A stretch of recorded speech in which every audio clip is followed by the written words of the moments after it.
નમસ્કાર મિત્રો, દેશ અને દુનિયાના સૌથી મોટા સમાચારમાં આપનું હાર્દિક સ્વાગત છે। તો આજના તાજા સમાચાર મેળવવા માટે વિડીયોને અંત સુધી જોતા રહો અને આવા જ દરરોજના સમાચાર સૌથી પહેલા મેળવવા માટે આપણી ચેનલને સબસ્ક્રાઇબ કરવાનું ન ભૂલતા। તો મિત્રો, આજના પ્રથમ સમાચાર વિશે વાત કરીએ તો હવે ભજીયાના તાવડા મૂકી દેજો। જી હા મિત્રો, અંબાલાલ પટેલે જૂનના અંતના દિવસોમાં સારા વરસાદની આગાહી કરી છે। અંબાલાલ પટેલની આગાહી મુજબ 28 જૂનથી રાજ્યમાં સાર્વત્રિક સારો વરસાદ વરસી શકે છે।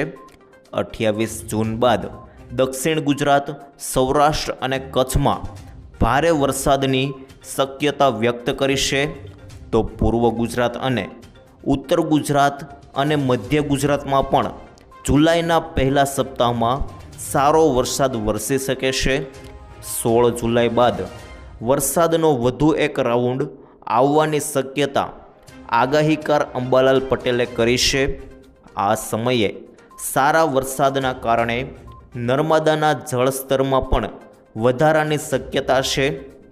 2 ઓગસ્ટ બાદ રાજ્યમાં ફરી એક સારા વરસાદના રાઉન્ડની શક્યતા વ્યક્ત કરવામાં આવી છે।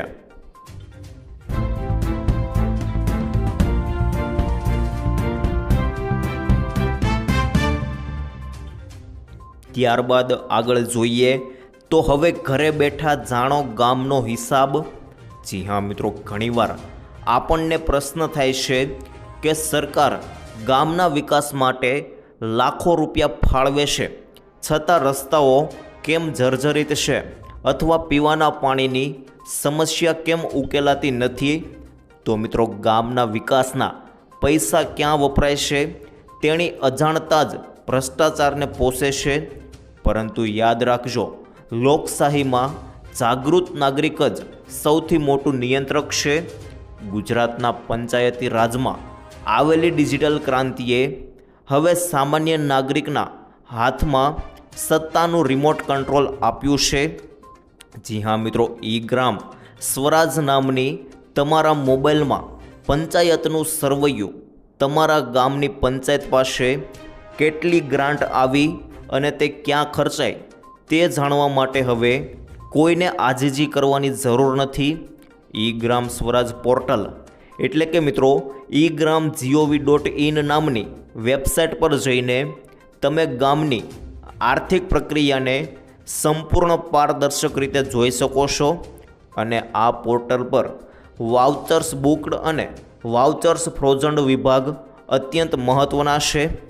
ફ્રોઝન વાઉચરનો અર્થ છે કે મિત્રો હવે આ ડેટામાં કોઈ ફેરફાર કે છેડછાડ થઈ શકશે નહીં।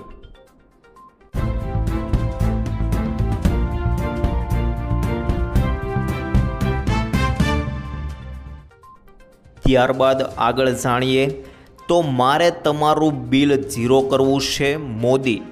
જી હા મિત્રો, સાબરકાંઠામાં પીએમ મોદીએ ચૂંટણી સભાને સંબોધતા ખાસ કરીને કહ્યું હતું કે મારે તમારું વીજ બિલ ઝીરો કરી દેવું છે, પેટ્રોલનું બિલ પણ ઝીરો કરી દેવું છે। આ વાતો હવામાં નથી, અમારી પાસે યોજના છે તેવું પીએમ મોદીએ કહ્યું હતું। અને પીએમ મોદીએ વધુમાં પણ કહ્યું હતું કે તમે વીજળીનું બિલ ભરો છો, મોદી એવા દિવસો લાવશે કે તમે એમાંથી કમાણી કરશો।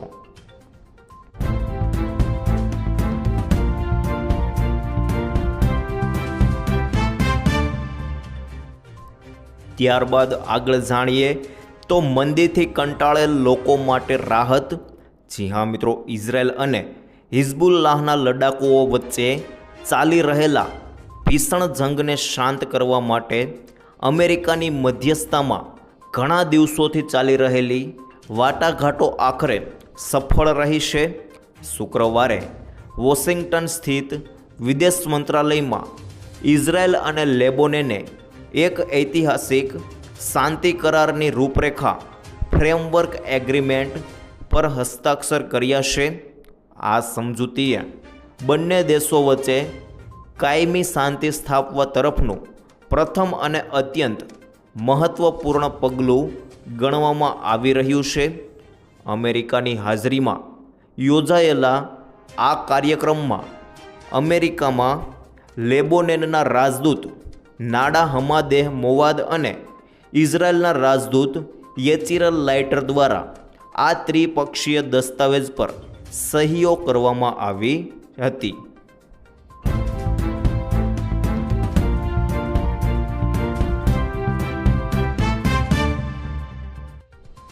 ત્યારબાદ આગળ જોઈએ તો ખેડૂતોના હક માટે આંદોલન કરીશું.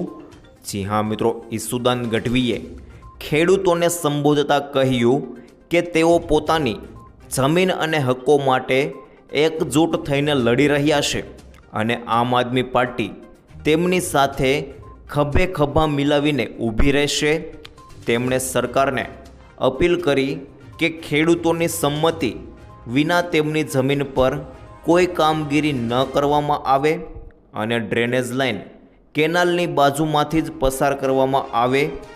તેમણે ચેતવણી આપી કે જો ખેડૂતોને કાયદાકીય ન્યાય નહીં મળે અને તેમની માંગણીઓનો ઉકેલ નહીં આવે તો આમ આદમી પાર્ટી ખેડૂતોના હિતમાં રાજ્યવ્યાપી અને ઉગ્ર આંદોલન કરશે. સાથે જ તેમણે મુખ્યમંત્રીને આ મામલે રજૂઆત કરવાની પણ ખાતરી આપી અને સરકારને ખેડૂતોના હિતોને પ્રાથમિકતા આપવા અપીલ કરી છે.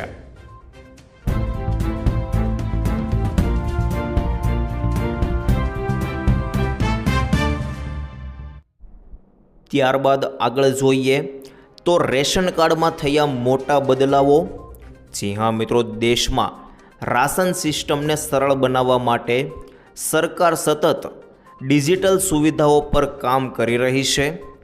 તાજેતરમાં સરકારે એક સુવિધા અમલમાં મૂકી છે જે રાશન કાર્ડ ધારકોને એક જ રેશનિંગ દુકાનમાંથી અનાજ ખરીદવાની જરૂરિયાતને દૂર કરે છે. હવે તમે તમારી સુવિધા મુજબ કોઈ પણ રેશનિંગ દુકાનમાંથી અલગ અલગ અનાજ ખરીદી શકો છો. એટલે કે હવે તમે એક રેશનિંગ દુકાનમાંથી ઘઉં અને બીજી રેશનિંગ દુકાનમાંથી ચોખા ખરીદી શકો છો.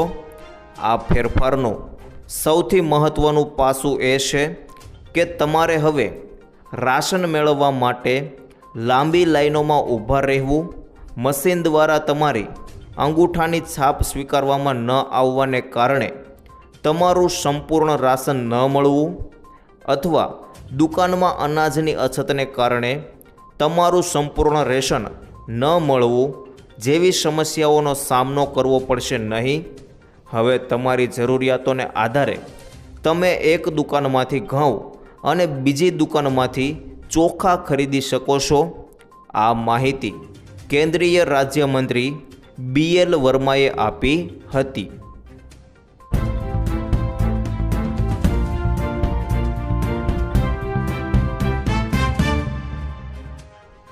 ત્યારબાદ આગળ જાણીએ તો ગેસ સિલિન્ડરના ભાવ ઘટી શકે. જી હા મિત્રો, દર મહિનાની પ્રથમ તારીખે ઓઇલ માર્કેટિંગ કંપનીઓ ઘરેલું અને કોમર્શિયલ LPG સિલિન્ડરના નવા ભાવ જાહેર કરે છે. 1 જુલાઈએ પણ નવા દર અમલમાં આવશે. આંતરરાષ્ટ્રીય બજારમાં ક્રૂડ ઓઇલની કિંમતો અને અન્ય પરિબળોને આધારે ભાવમાં વધારો કે ઘટાડો થઈ શકે છે.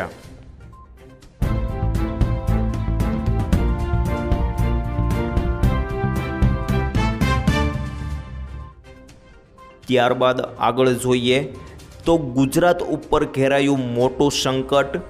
જી હા મિત્રો, રાજકોટ સહિત સૌરાષ્ટ્રમાં વરસાદ ખેંચાતા પીવાના પાણીની અને ખેતી માટેની ચિંતાના વાદળો ઘેરાયા છે.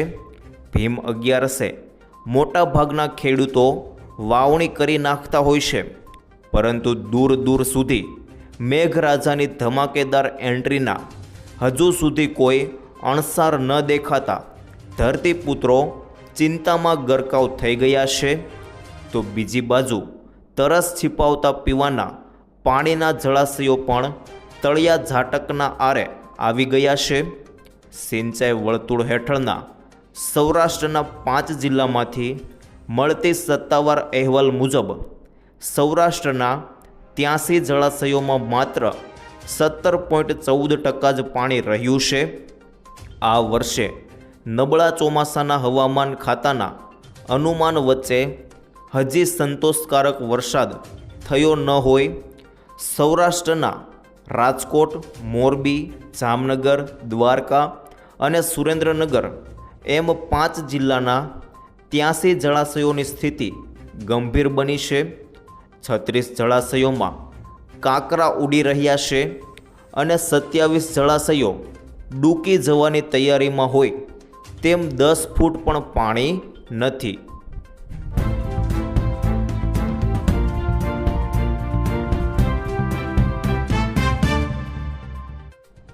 ત્યારબાદ આગળ જોઈએ તો ફોન ઉપાડતા પહેલાં ચેતજો. જી હા મિત્રો, પીએમ મોદીએ સ્ટેપ બાય સ્ટેપમાં કહ્યું કે કેવી રીતે બચવું. આજકાલ ડિજિટલ અરેસ્ટ નામની નવી બલા અસ્તિત્વમાં આવી છે, જેમાં ઠગબાજો સરકારી ઓફિસરોને નામે ફોન કરીને લોકો પાસેથી પૈસા પડાવે છે. આજકાલ આ બલાને કારણે લોકોમાં ખૂબ ડર ફેલાયો છે. પ્રધાનમંત્રી મોદીએ આજ મન કી બાતના 115મા એપિસોડમાં આ મામલો ઉઠાવ્યો હતો અને લોકોને તેનાથી બચવા શું કરવું જોઈએ તેની સલાહ આપી હતી. પ્રધાનમંત્રી મોદીએ લોકોને ડિજિટલ અરેસ્ટથી સાવધાની રહેવાની સલાહ આપી છે.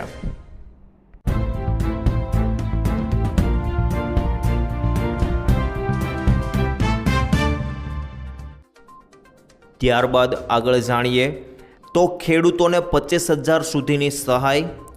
જી હા મિત્રો, ગુજરાત રાજ્યના ખેડૂતોને પૂર, દુકાળ અને અતિવૃષ્ટિ જેવી કુદરતી આપત્તિઓમાં રાહત આપવા ઓગસ્ટ 2020ના રોજ ગુજરાત સરકાર દ્વારા મુખ્યમંત્રી કિસાન સહાય યોજના શરૂ કરવામાં આવી છે. ગુજરાત કિસાન સહાય યોજના અંતર્ગત રાજ્ય સરકાર દ્વારા ખેડૂતને મહત્તમ 4 હેક્ટર માટે કૃષિ પેદાશોના નુકસાનમાં 33%થી 60% સુધીનું નુકસાન વળતર આપશે. કુદરતી આફતોના કારણે થતા નુકસાનના કિસ્સામાં ખેડૂતોને ₹20,000નું વળતર આપવામાં આવશે અને 60% કરતાં વધારે નુકસાન થયું હોય તો વધુમાં વધુ 4 હેક્ટર માટે ₹25,000નું વળતર આપવામાં આવશે.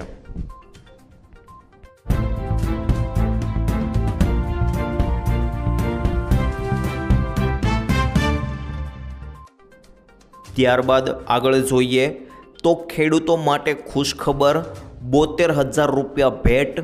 જી હા મિત્રો, ખેડૂતોને પાણીનો સંગ્રહ કરવા માટે મોટો ટાંકો બનાવવા સરકાર તરફથી આપવામાં આવશે 50,000થી લઈને 75,000 સુધીની આર્થિક સહાય, જેમાં સામાન્ય જાતિના ખેડૂતોને કુલ ખર્ચના 50% અથવા 50,000ની સહાય અને જનજાતિના ખેડૂતોને કુલ ખર્ચના 75% અથવા 75,000 સહાયના રૂપે આપવામાં આવશે.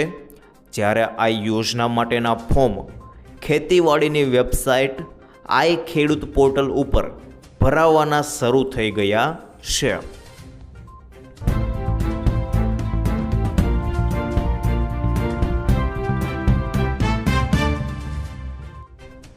ત્યારબાદ આગળ જાણીએ તો ભારત પાકિસ્તાન મુદ્દો ગરમાયો. જી હા મિત્રો, ભારત અને પાકિસ્તાન વચ્ચે ગુપ્ત બેઠકની ખબરોએ બંને દેશોમાં રાજકીય માહોલ ગરમ કરી દીધો છે. હવે આ મામલે પાકિસ્તાનના વિદેશ મંત્રાલયે જવાબ આપ્યો છે. પાકિસ્તાનના એક અખબારે દાવો કર્યો હતો કે ઇસ્લામાબાદ અને નવી દિલ્હીના અધિકારીઓ વચ્ચે કોલંબોમાં આ દુર્લભ મુલાકાત થઈ. રિપોર્ટ અનુસાર આ મુલાકાત તે સમયે થઈ જ્યારે international institute for strategic studies દ્વારા આયોજિત સુરક્ષા સંમેલનમાં ભારત, માલદીવ, શ્રીલંકા, પાકિસ્તાન અને બ્રિટન સહિત અનેક દેશોના પ્રતિનિધિઓ સામેલ થયા હતા.